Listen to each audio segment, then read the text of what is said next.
Hey guys, it's Danny. Alrighty, today I'm gonna show you two eBay purchases, two orchids that I recently got. Talk a little bit about eBay in general. I have some funny stuff to show you. But before that, a little bit of an announcement. In the next few days, things will be a little chaotic with me and uploading videos. We managed to finish finally our apartment. It is painted, it is cleaned, so now we gotta move into it, and that can be pretty chaotic and stressful. And I really don't know if in the next days, in the next weekend, I will have any time to film and to edit videos. And if I do, if I manage to upload, it will be at a crazy hour, you guys know, or maybe you figured out I do have an hour when I post videos. So yeah, please bear with me in the next few days. I'm not sure how much I will get to upload. I'll do my best, but there will be some days without videos. But don't you worry, we'll come back full force, and we don't have a lot of things to move, so that's a plus. But it's gonna take some time to settle in and everything.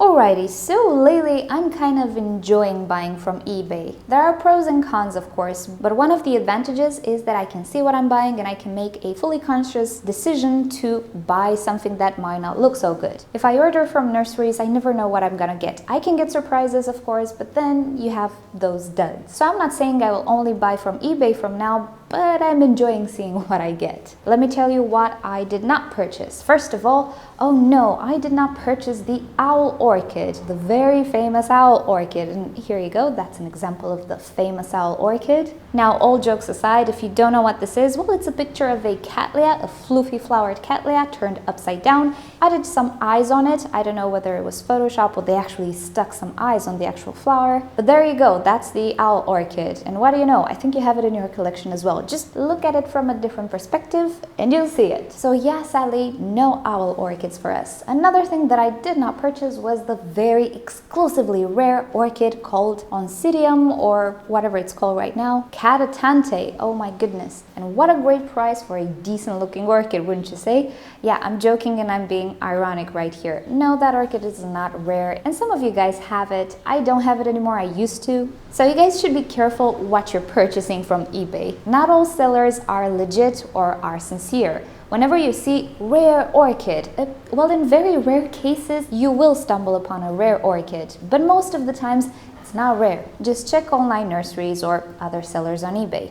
Okay, so both of these orchids are purchased from eBay from one of my favorite sellers, Oncidium 2 in Poland, and we had a bit of bad luck with one of them. And this is the one, and she's actually looking good now. This is a Miltonia Sunset. I had it before, but I lost it in the Fusarium outbreak. Funny thing, I divided this orchid before I came here because mom really loved it. I left a division with her. Her division is beautiful and it bloomed and it was actually fragrant and she's going very strong. My division simply collapsed. And my division was actually bigger than hers. So yeah, there we go. The problem we had with this one was a sort of a mix-up in postage. It got lost, I think, somewhere on the way, and it arrived to me after 2 weeks or a little bit more.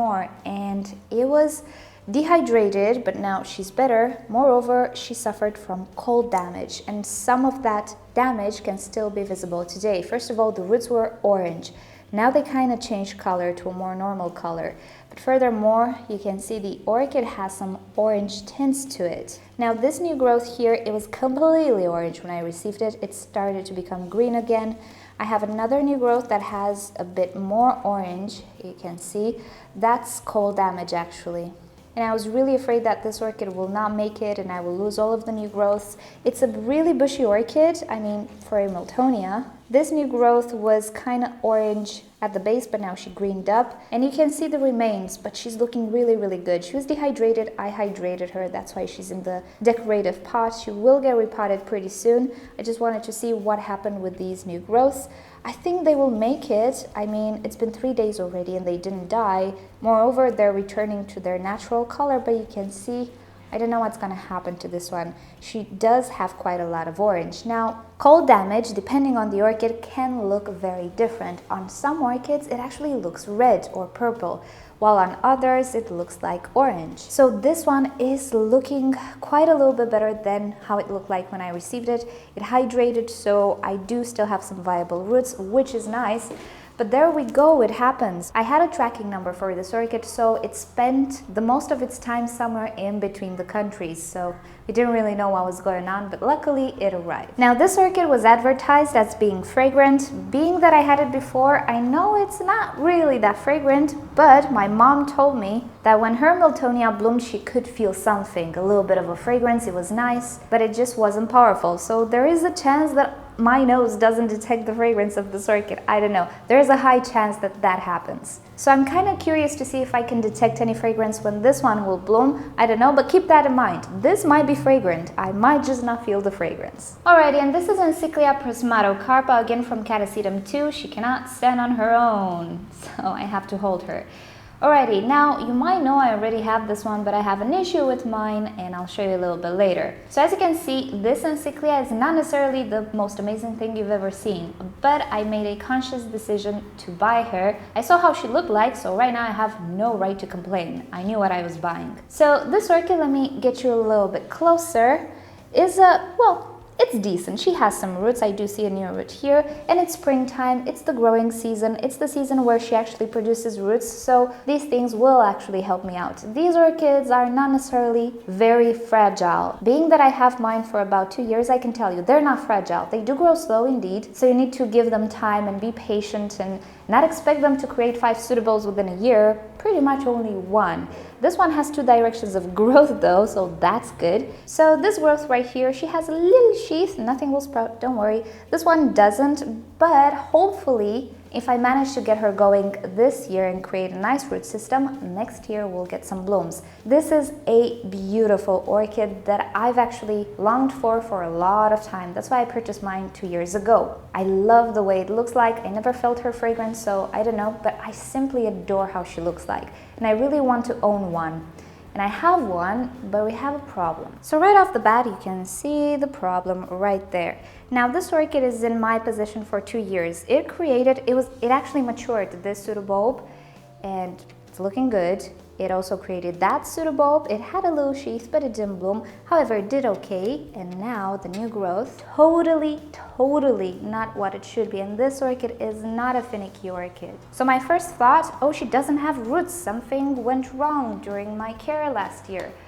And I repotted it, and let me show you. Nope, we have roots. We have quite a lot of roots in the pot. So desiccation is not a problem. I was on top of watering for this one because I know her. I know she likes water, so I did not let her go bone dry for too long. And you can see we have clear desiccation signs. We have crinkly leaves. The pseudobulb looks okay, but the leaves are kind of tiny, so it's either hydration problem or nutrients problem. I did fertilize her, I kept her hydrated. What else can it be? Of course, the evil purple ring. Since I repotted it, I checked her out. She does have fusarium, so there's no other explanation that is viable. Or at least I personally cannot find one. I took great care of this orchid. She was not in poor condition when I brought her here, of course compared to others. And my main comparison is the Encyclia brassavola, which is very similar. For me, it has very similar needs. She doesn't like to go bone dry either. I fertilized both of them. My brassavola right now is growing her very best ever growth. They're both for about 2 years in my collection. One is thriving, one is not. And since this is an orchid that I really want to have, a double is always welcome. That's why I really wanted to purchase this one. I think I can do okay with the one that I got as well, as long as I don't expect her to be super glorious this year. It's not gonna happen. For all intents and purposes, this one has a better root system than the other one, but there we go. So at this point, I'm not sure about this one's future. I don't want to keep her along with the other ones. I want to keep her separated. I want to give my attention to the other one, and yeah, this will be research reasons. I'm not gonna throw her away because she's beautiful, but I'll be very careful with her. So those were the 2 orchids that I purchased. I didn't mention prices. The Miltonia was about 12 pounds, and the other one, the Encyclia prismatocarpa, 14 pounds.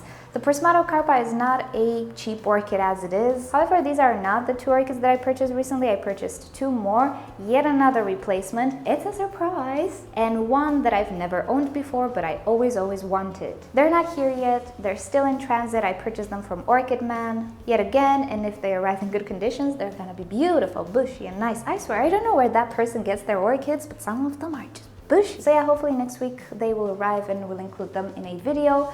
And that's about it for my little eBay haul right now. So thank you so much for watching this video. Hope you've enjoyed it. If you liked it, please give it a thumbs up. If you hated it, give it a thumbs down. Subscribe to my channel for daily orchids and plants videos, although it's not gonna be so daily in the following days. But you can always turn on notifications so you get notified whenever I post a video. It might not be at the usual hour. And with that said, enjoy some Milo footage. Ta-da! Bye!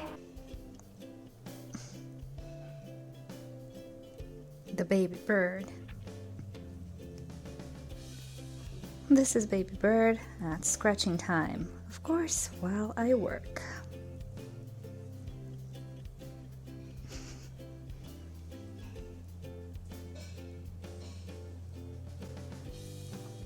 Oh yes.